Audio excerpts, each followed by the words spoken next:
Hey owls, you ready for a story? I have Mary Poppins by P.L. Travers and illustrated by Genevieve Godbout. Ooh. I love this story. If you are looking for number 17 Cherry Tree Lane, and it is likely that you are, for this book is all about that particular house, you'll find it.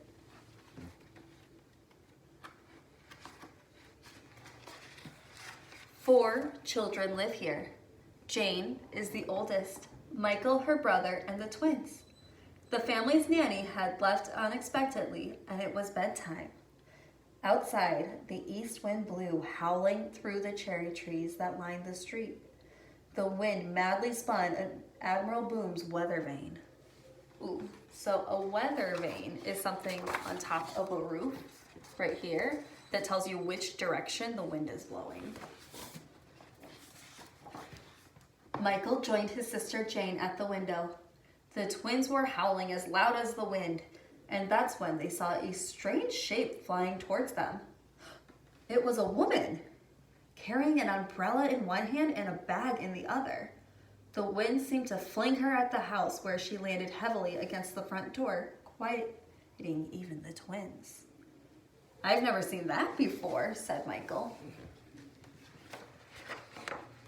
Neither had their parents, for they promptly opened the door. At the top of the landing, the children watched as this curious visitor flew up the banister. Jane and Michael slid down the banister all the time, much to their parents' dismay, but never up. Ooh, so they slide down the banister usually, but she is sliding up the banister. Despite the wind, she was as neat as a pin. There was something exciting about her. "I am Mary Poppins." "How did you find us?" asked Jane. "The wind blew me here," she said. And then Mary Poppins wasted no time getting settled. She removed her hat, set down her umbrella, and from her strange bag she pulled out a starched apron which she tied around her waist, a box of lozenges, a bottle of scent, a set of dominoes, 2 bathing caps, 7 flannel nightgowns, 4 cotton ones, a large bar of soap, a pair of boots, a postcard album, a toothbrush, and a pack of hairpins. All of that was in her bag. "Now spit Spot to bed," she said. And before they knew it, Jane and Michael and even the twins were put in their pajamas, bathed, brushed, and read to, much to their parents and their delight. "Mary Poppins, you'll never leave us, will you?" asked Michael. "I'll stay till the wind changes," she said.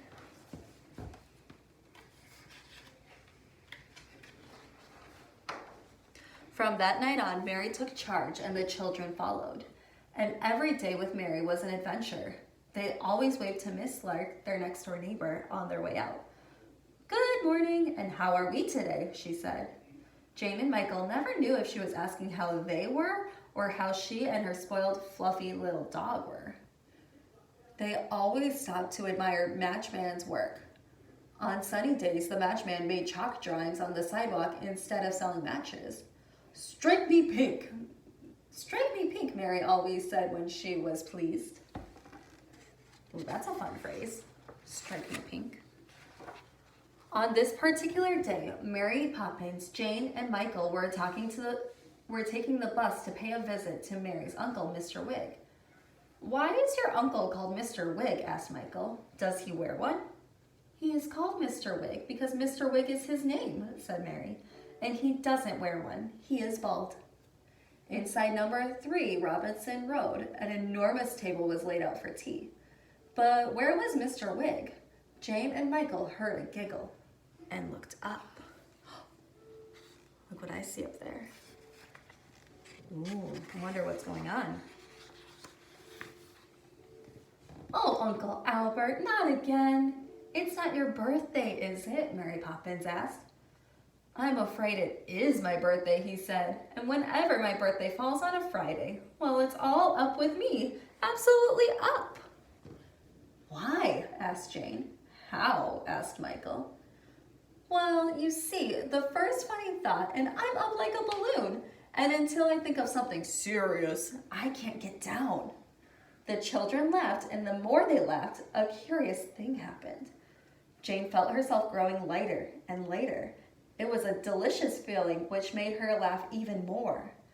Then Michael started laughing too. Ooh, they're all floating. That'd be a lot of fun. Might be hard to drink your tea that way. But Mary Poppins liked to be proper. Really, she said, really such behavior. Come on, Mary Poppins, cried the children. Think of something funny. But Mary didn't need to. She could fly without even laughing. She brought the table with her. Time for tea, announced Mr. Wig, and the children laughed some more. They're having tea up in the air. Oh man. It's time to go, said Mary after a while. And no need to think about serious things like school or growing up. They all came down with a thump, just in time to catch the bus home. When the day started growing shorter, Mary Poppins brought Jane and Michael to the most curious shop they had ever seen. Fanny, Annie, Mary called out to an empty shop. Annie, Fanny, her echo called back.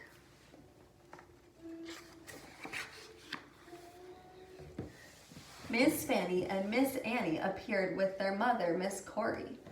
How do we do? She said with a dreamy smile. She offered Jane and Michael a baker's dozen of gingerbread and each adorned with a gilt paper star.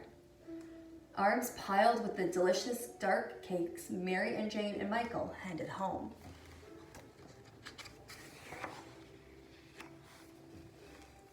Later that night, after the gingerbread was gone and they had hidden their golden stars away in the nursery, Jane and Michael awoke to voices outside the window.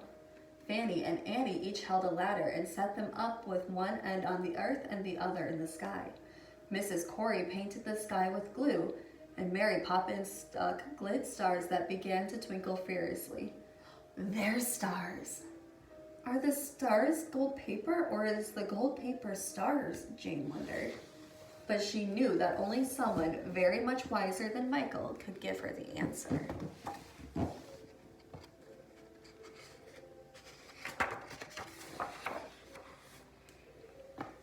Another bedtime on a cold winter night, Michael was thinking about elephants. I wonder what happens to the zoo at night. Spit spot to bed you go, said Mary Poppins. She knows everything, but she never tells, Jane whispered. Just as they were about to drop off into sleep, they heard a voice say, Hurry! Jane and Michael followed the voice out of bed, down the lane, across the park, until they came to the zoo. In the light of the full moon, Jane and Michael saw the most amazing thing. The animals were free. In the center of it all was Mary Poppins. The voice belonged to a bear wearing a coat with brass buttons. He handed them each a ticket and told them, We are made of all the same stuff, birds and beasts, stars and stones. We are all one.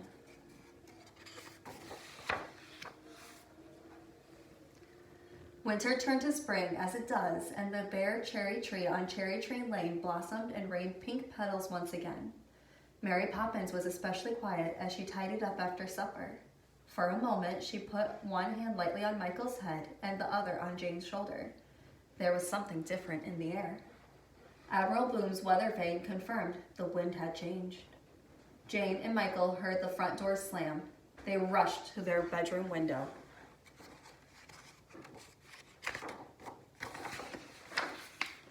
Jane and Michael opened a window. Mary Poppins, they shouted. The wind blew over the rooftops away from Cherry Tree Lane. Would they ever see her again? Au revoir, she called, which means, dear reader, to meet again. The end.